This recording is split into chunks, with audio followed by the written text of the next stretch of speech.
Welcome back into that Sean podcast. Is the Big Ush. Is the Cat Daddy.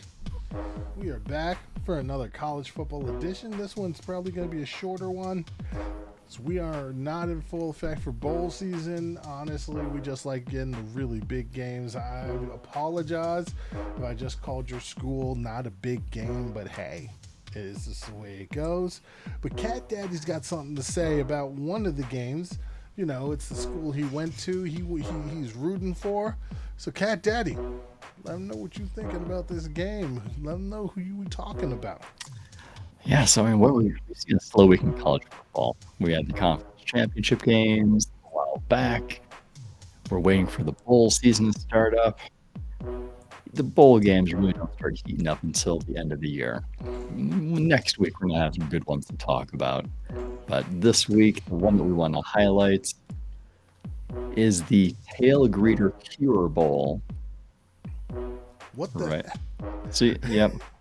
It's between Northern Illinois, the school I attended and graduated from, and Coastal Carolina, the school that I'm a fan of.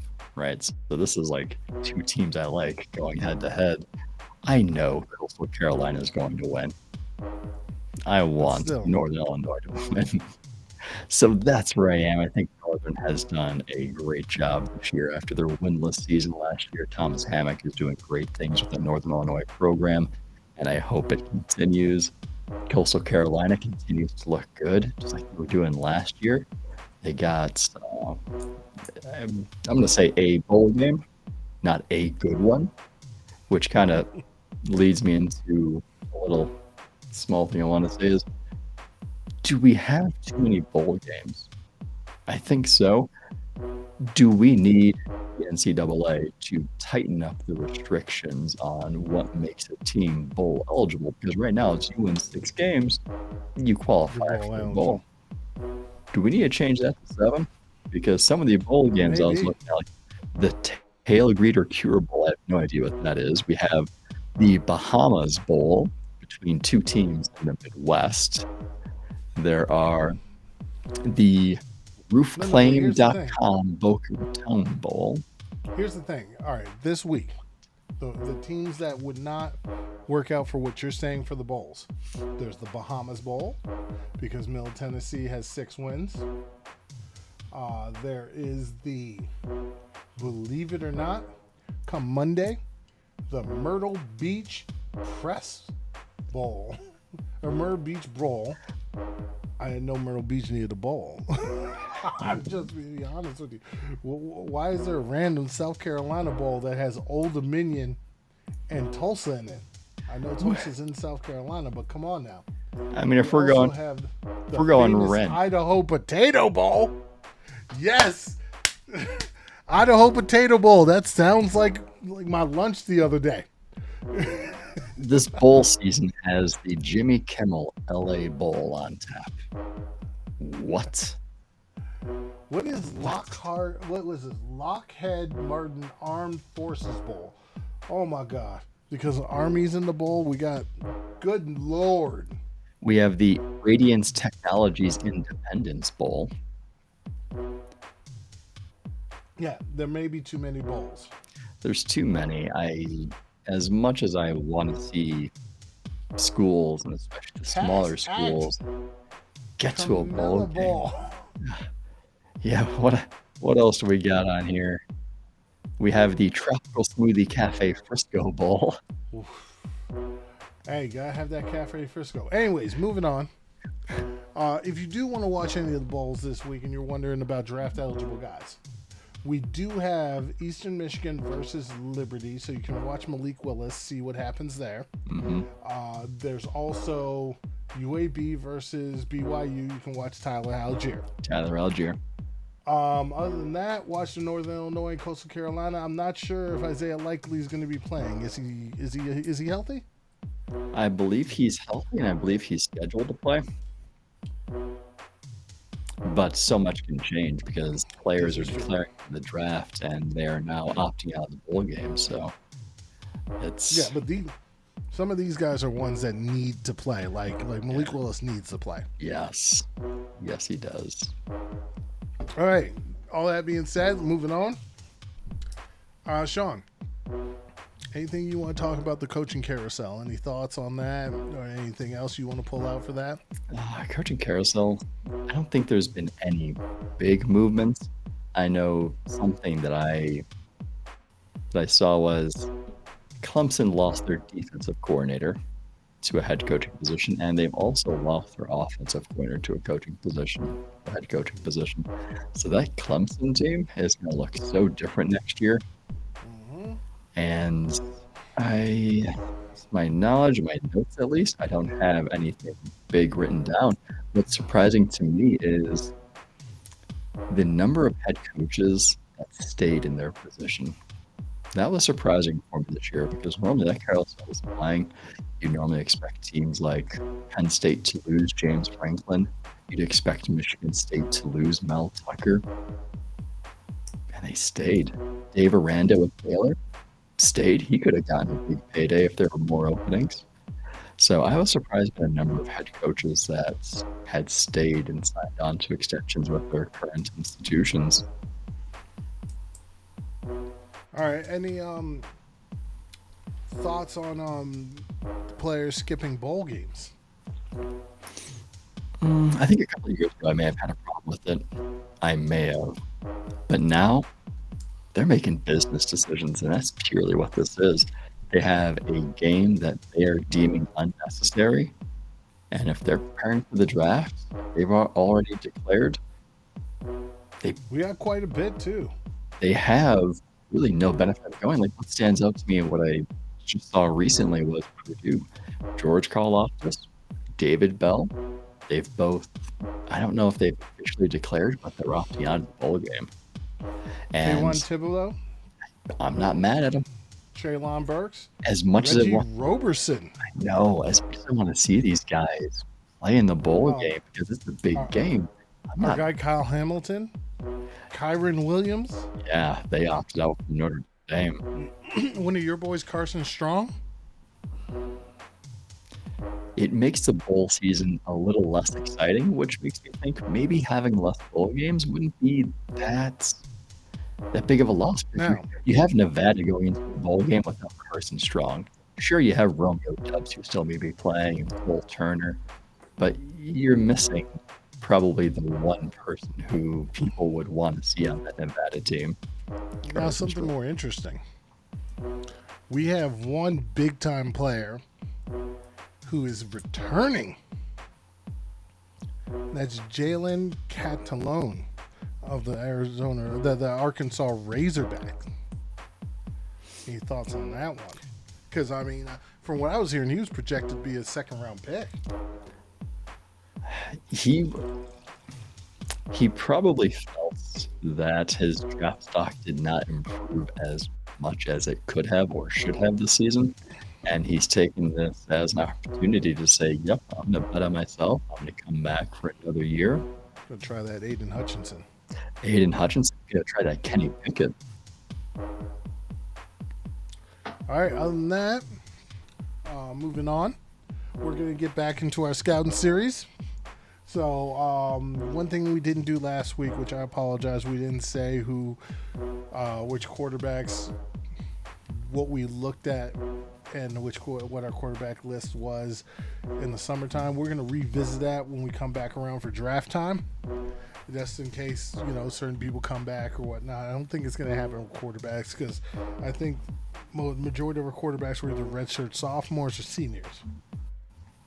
That being said, we're doing running backs today. Fun stuff comes next week with the wide receivers because, I mean, that list is going to be bonkers. Anyways, I'm just going to briefly recap our running back series from the summer. Sean's, or Cat Daddy's, top 5. His number 5 was Brian Robinson out of Alabama. Number 4 was Sincere McCormick out of U.S. What is it? That's UTSA, Texas That's San Antonio. UTSA. All right, and then it's Kyron Williams out of Notre Dame, Brees Hall out of Iowa State, and then Isaiah Spiller out of Texas A&M. My top 5 from summertime was Zamir White out of Georgia, Tyler Algier out of BYU, Isaiah Spiller out of Texas A&M, Eric Gray out of Oklahoma via Tennessee, and Brees Hall, Iowa State. Sean, we're going to start with you. Who is your number 5 guy? My number 5 now is Zach Charbonnet from UCLA. Transferred from Michigan. Surprisingly quick for his size. He is a patient runner who's going to make and create space for himself. And he has good hands. That's going to help him stay on the field during third downs because you need a reliable option on third downs. He has the potential, but we haven't really seen him take over a backfield because even when he came to UCLA, he didn't take over that backfield, and I think that may hurt him a little bit during draft time. He's in my top 10. Oh, cameo. He's in my top 10. He is not in my top 5. My number 5, Zamir Zeus White. This dude's got the making of a monster. Now note, I, like a lot of players, I don't think Georgia uses them appropriately because we have seen them be able to catch. They don't use them in routes as much as, you would think, which is probably why his draft stock isn't going to be as high as others. But I think he can catch. The dude is a monster. He is quick. He is a beast. He has had some injury history, but he hasn't had it this year. I honestly believe that he's going to fall in the line of some of these other guys, one of which is a top 5 running back in the league in Nick Chubb. And I do see Zeus being able to pave that type of career for himself. Nick Chubb is one of those bigger, fast, like one of those height, weight, speed guys, and Zeus has got that same type of build to him. I think he has better hands than people realize. Yeah, I think Zamir has the talent to be the best running back in this class, but he also Georgia doesn't use him properly. He comes with the risk. He comes with the injury risk. Yeah, but Chubb came with that risk. He did. All right, who's your number 4 guy? My number 4 is Kyron Williams, Notre Dame. Doesn't have the ideal size, but he is a very well-rounded running back. And he does everything well. He doesn't do everything great, though. He's good with running. He's got reliable hands. He is not only a willing blocker, but he is an effective blocker. He's the best blocker in this draft class. For these running backs. He's got the athleticism. He runs with an aggressive style. He's got good contact balance from what I've seen. My number 4 guy is Kenneth Walker III out of Michigan State via, I believe it's Wake Forest? Wake Forest. Yes, he did not do much at Wake Forest at all. And I blame Wake Forest. He gets to Michigan State, and he's a monster. This guy has great vision. Vision's probably the best part of his game. I do worry because lack of productivity at Wake Forest. Like, I mean, the fact you did nothing at Wake Forest and all of a sudden you go to Michigan State and you're a monster, I wonder. I do wonder.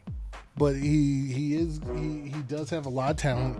He showed a great year this year, and I think he's going to be a legitimate runner at the next level. Funny that you mentioned Kenneth Walker because Kenneth Walker III is my third running back here. There you go. He bet on himself by entering the transfer portal and leaving Wake Forest when he felt he wasn't being properly utilized. Obviously. And it paid off because at Michigan State, he comes in, steps in, takes advantage of this opportunity to showcase his talents, and it resulted in over 1,600 rushing yards, 18 touchdowns on the ground. I mean, he was averaging over 6 yards a carry. In the Big Ten, that's doing a pretty good job. I like the power he runs with. I like his balance. And I like his ability to see the fields. All right, my number 3 guy is Breece Hall. In my opinion, this is the most talented talented running back in this draft. He literally has all the tools, but he's going to fall short because, he couldn't carry the offense. Iowa State had more problems than what Breece Hall was doing. But Breece Hall couldn't show that he could carry the offense by himself, which drops him a little bit. I think he's actually going to be a better pro than he was in the college player because he does have great contact balance, good vision, and he can break tackles. This is some dude that is going to take him down by the first guy. My top 2 is the same debate that I was having with myself 4 months ago. Breece Hall or Isaiah Spiller. Number 2 for me here, still Breece Hall. He's a tough runner. He's shown patience. He hits the holes hard. And he has that elusive ability where it's going to be hard to tackle him. And he's got some really good straight line speed. Now, if anybody isn't watching, Sean gave this, like, what the hell look? Right, I thought Breece Hall's going to be higher. 3. Yeah.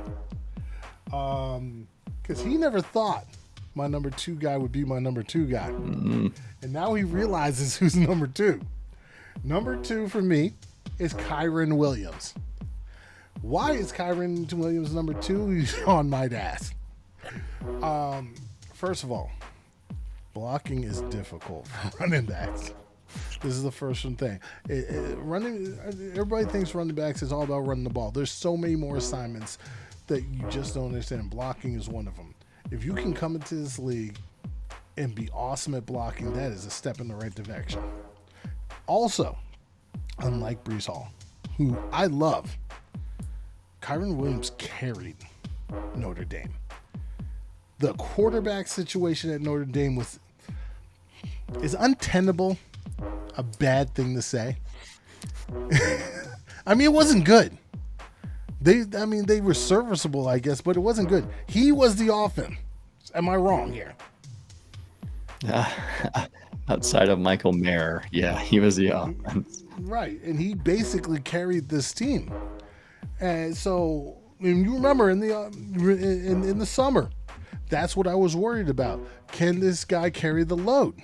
Can he be that guy? And he showed he's that guy.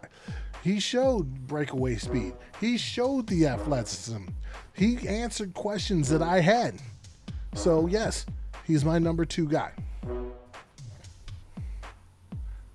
And again, both of us have the same number 1 guy currently.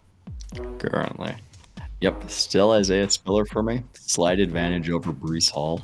Texas A&M had a quiet season after their starting quarterback went down early in the year. And for Isaiah Spiller, it was tough because teams began putting more guys in the box, eliminating the run, forcing Texas A&M to throw the ball more. And we saw how that worked out. but I still think Isaiah Spiller is one of the more well-rounded running backs in the class. He doesn't have top weapon speed, but what he does offer is a He is so combination much tougher.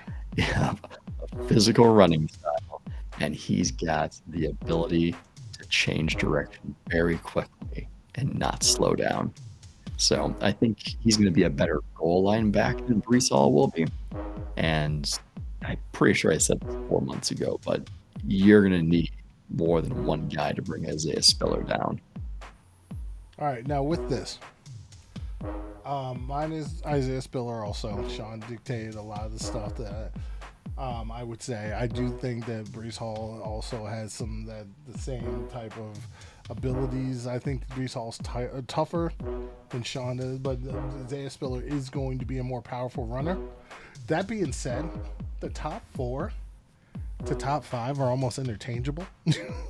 This is craziness. None of these guys are going to be a first round pick. They If should you pick a running back in the first round this year, you are out of your darn mind. Yeah, we disagree with first round picks this past year. You shouldn't do it this year either. Right, right.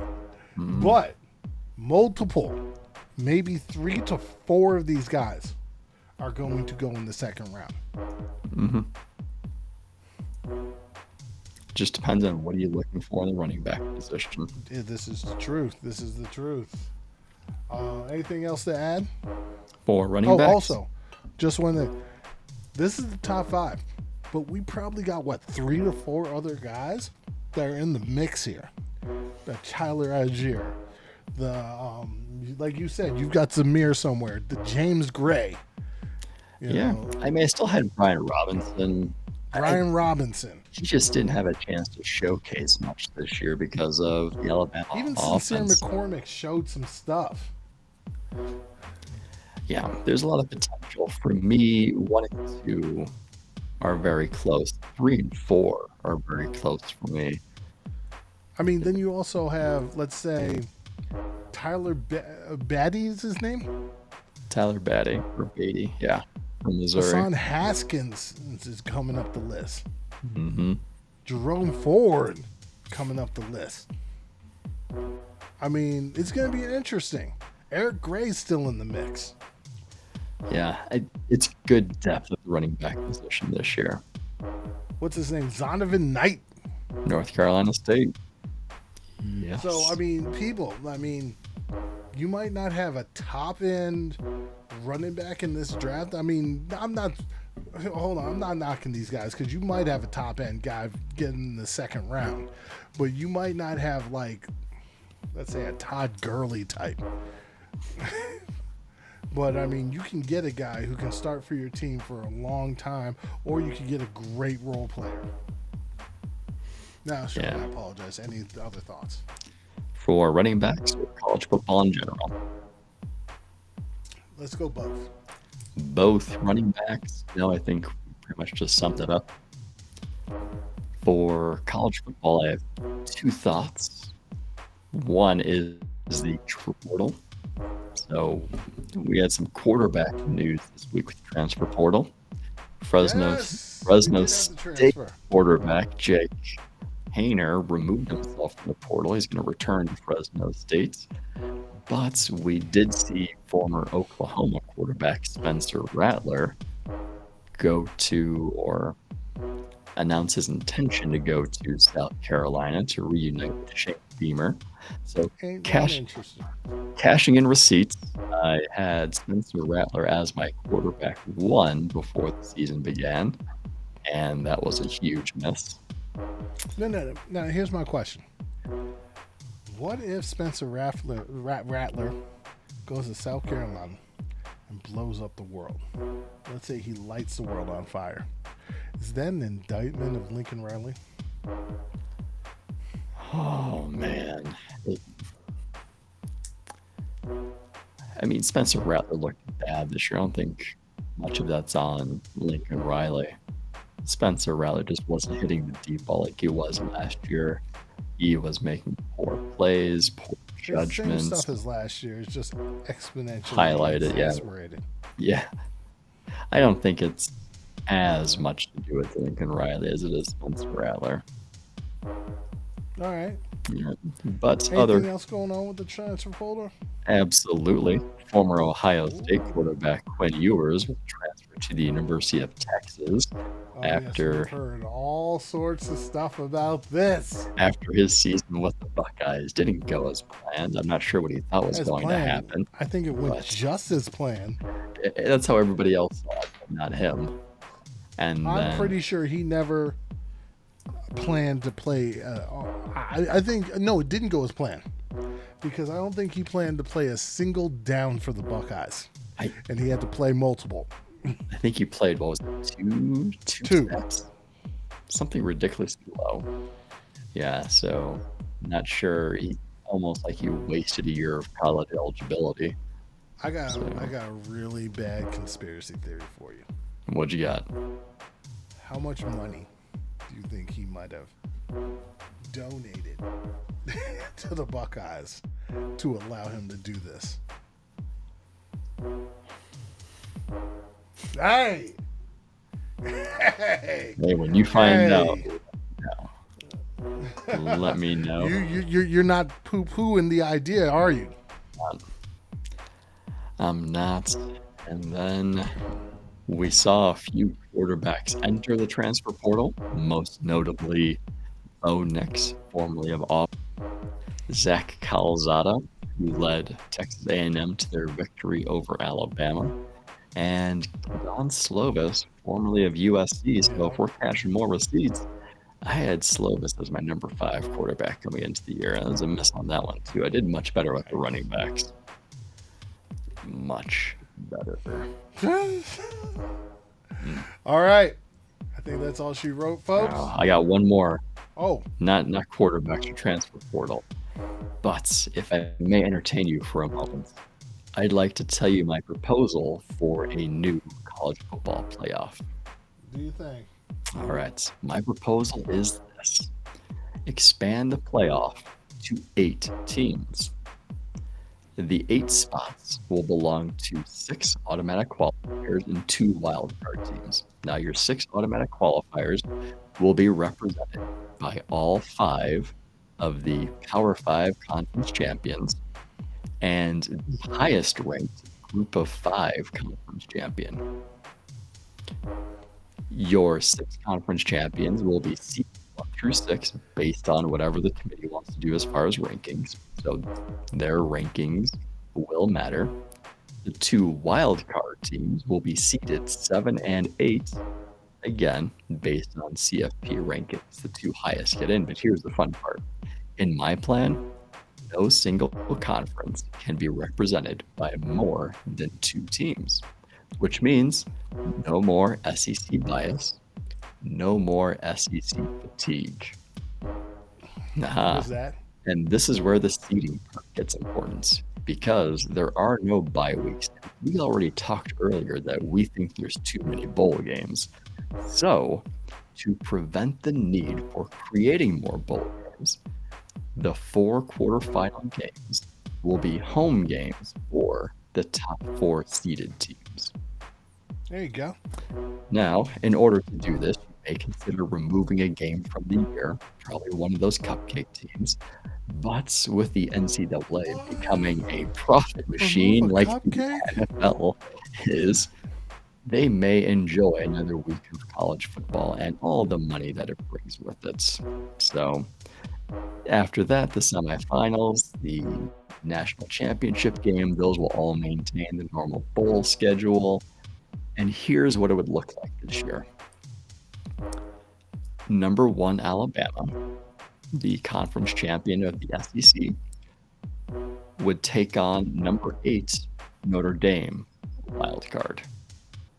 Number 2, Michigan, the Big Ten champion, would take on number 7, Georgia, as the first wild card. You have number 3, Cincinnati, group of 5 representative, taking on Pittsburgh, ACC. And then you would have Baylor, the Big 12 representative, taking on Utah from the Pac-12. Wouldn't those be some fun matchups to watch? It'd be interesting. It would be. So y'all listened to me last week about Kenny Pickett and his fake slide. You got that removed right away. Listen to this proposal. It makes a lot of sense. We'll see about that. We'll see that. All right, and with that, we'll leave you a dude.